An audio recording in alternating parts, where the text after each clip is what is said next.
Une puce minuscule insérée dans un médicament, une révolution pour la médecine. De l'électronique dans un médicament. Le premier cachet connecté est sur le marché américain. Comment fonctionne-t-il?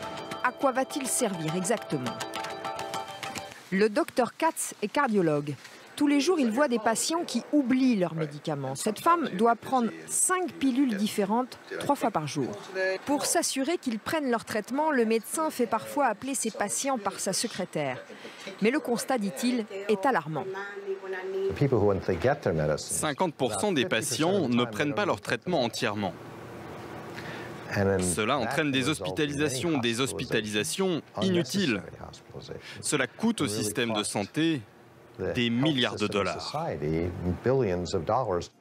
L'équivalent de 85 milliards d'euros aux États-Unis. La non-prise de médicaments coûte 2 milliards d'euros à la sécurité sociale en France. Le médicament connecté est présenté comme la solution pour un suivi en temps réel du traitement. Le principe du médicament connecté est assez simple. Vous devez d'abord installer ce patch sur votre ventre, pas très loin de votre estomac. Il contient un capteur. Ensuite, quand vous allez avaler votre médicament, qui lui contient la puce électronique, dès que le médicament est ingéré, il envoie un signal au patch qui dit que le patient a bien pris son médicament. Et ce signal est envoyé à l'ordinateur qui vous surveille.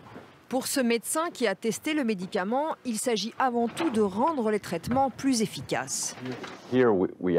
Avec ça, on aura des données pour dire aux patients « Vous n'avez pas pris vos médicaments mardi et mercredi, et donc, jeudi et vendredi, vous ne vous sentiez pas bien. » Ça nous permet de comprendre ce qu'il se passe avec des données objectives.